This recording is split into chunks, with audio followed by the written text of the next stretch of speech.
جمال الوجود بذكر الإله وتصفو الحياة بنور هدى جمال الوجود.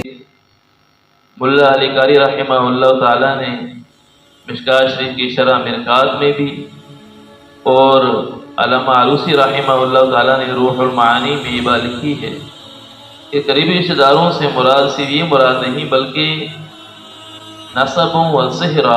قرآن پاک میں اللہ نے ارشاد فرمایا ہے کہ نسبی رشتے ہوں یا مساہرت کے رشتے یعنی سسرالی رشتے، ان کو بھی اللہ تبارک و تعالیٰ نے انہی رشتوں میں شامل فرمایا ہے.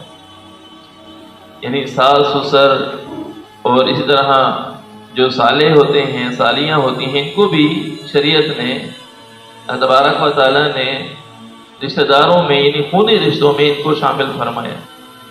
یعنی جیسے بھلائی کا معاملہ اپنے والدین کے ساتھ اپنے بہن بھائیوں کے ساتھ بھلائی کا معاملہ کرنا ہے، ایسے ہی بھلائی کا معاملہ سسرالی رشتہ داروں کے ساتھ بھی کرنا ہے. قرآن پاک میں اللہ تبارک و تعالیٰ نے ایک اور مقام پر حق کا حقوق کا لفظ بھی ساتھ میں ارشاد فرمایا ہے کہ قریبی رشتہ داروں کو ان کا حق دو. اب ہمارے یہاں کیا ہوتا ہے کہ کوئی اولاد یعنی بیٹی، خصوصاً بیٹی اپنے والدین سے یا اپنے بہن بھائیوں سے اپنا حق مانگ لے تو بڑی گستاخ ہے. اور عمومی طور پر بیٹیاں اپنے والدین سے بہن بھائیوں سے یعنی اپنا حق اپنا حصہ اس لیے نہیں مانگتی کہ اگر آج مانگ لیا تو بھائی نے کہہ دینا ہے کہ آئندہ ہمارے دروازے پہ آنے کی ضرورت نہیں.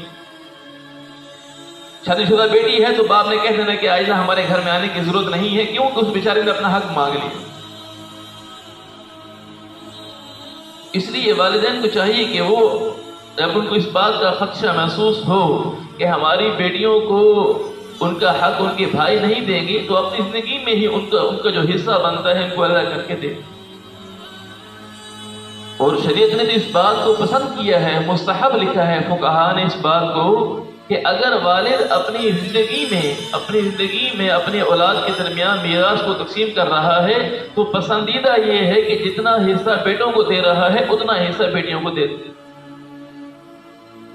جو میراث کا معاملہ تقسیم ہونے کا معاملہ یعنی جو شرعی طبع تقسیم ہوتی ہے میراث تو بنتی تب ہے جب آدمی فوت ہو جاتا ہے.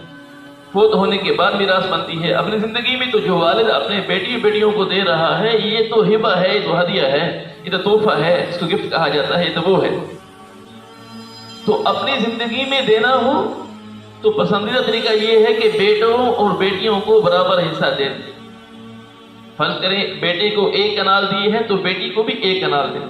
ہاں اگر باپ فوت ہو گیا ہے، اب میراث تقسیم ہو رہی ہے، اب تو شرعی اعتبار سے جو میراث بن گئی ہے تو شریعت نے جو ان کا حصہ مقرر کیا ہے اب تو یہی طریقہ ہے کہ بیٹوں کو دوگنا ملے گا اور آدھا یعنی بیٹوں کا آدھا حصہ جو ہے وہ بیٹیوں کو ملے گا.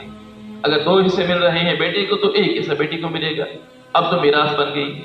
لیکن جب اپنی زندگی میں دے رہے ہیں تو ایسا معاملہ کیا تو اللہ تبارک و تعالیٰ نے قریبی رشتہ داروں سے بھلائی کرنے کا حکم دیا ہے، حقوق واجبہ کے اعتبار سے اور حقوق نافلہ کے اعتبار سے بھی ان کے ساتھ بھلائی کا معاملہ کیا جائے.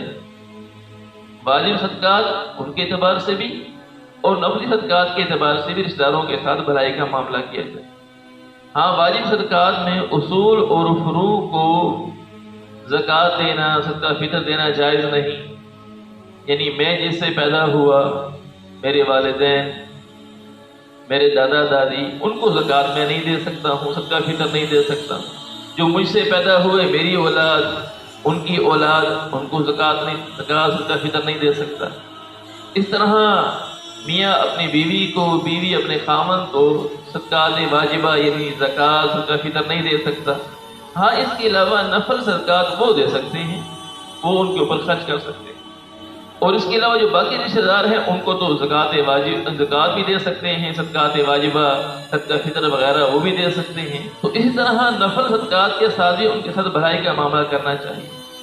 حتیٰ کہ عام لوگ کسی غریب آدمی کے ساتھ تعاون کیا جائے تو وہاں پر تو صرف 1 ثواب ملے گا، صدقہ کرنے کا ثواب ملے گا. لیکن اگر رشتہ داروں کے ساتھ صدقے کا معاملہ کیا جائے، ان کو صدقات دیے جائیں تو یہاں دوہرا ثواب ہے کہ یہاں ایک تو غرباء کو دینے کا اپنا جو حق ہے وہ ادا کرنے کا ثواب، دوسرا صلہ رحمی کا ثواب بھی ملے گا. اور رشتہ داروں کو اور کچھ نہیں دے سکتے ہیں، اگر مالی اعتبار سے اتنی وسعت نہیں ہے کہ قریبی رشتہ داروں کے ساتھ بھلائی کا معاملہ کیا جائے، تو کم سے کم ان کے ساتھ احسان بھلائی کا معاملہ اخلاق کے اعتبار سے کر سکتے ہیں کہ زبان کے اعتبار سے کسی کو تکلیف نہ دے. اگر ان کی طرف سے کوئی تکلیف پہنچ گئی ہے تو برداشت کر لیں، اللہ تعالیٰ کی رضامندی کے لیے اللہ تعالیٰ راضی ہو جائے. مقصد تو یہی ہے نا کہ اللہ تعالیٰ راضی ہو جائے. تو اللہ تعالیٰ کی رضامندی کو حاصل کرنے کے لیے ان کی تکلیفوں کو برداشت کرتے رہنا چاہیے. اللہ کے نبی صلی اللہ علیہ وسلم کی زندگی سے تو ہمیں یہی بات ملی. اللہ کے نبی صلی اللہ علیہ وسلم کتنا محبت سے پیش آنے والے ہیں اپنی بیٹیوں کے ساتھ، اپنے رشتہ داروں کے ساتھ کیسے محبت سے پیش آنے والے. حضرت فاطمہ رضی اللہ تعالی عنہا جب حضور صلی اللہ علیہ وسلم سے ملنے کے لیے آتی تو اللہ کے نبی صلی اللہ علیہ وسلم دروازے سے ان کو لے کے آتے، ان کے دونوں ہاتھوں کو پکڑ کر لاتے، اپنے ساتھ اپنے بستر پہ بٹھاتے، اتنی محبت سے پیش آتے. تو یہ ہے اللہ کے نبی صلی اللہ علیہ وسلم کا معاملہ، اور ہم اپنے معاملات کو ان معاملات پر پیش کریں. جیسے دیکھیے ہمارے معاملات ان جیسے ہیں. اللہ تبارک و تعالی ہمیں رشتہ داروں سے تعلق جوڑ کر رکھنے کی توفیق عطا فرمائے.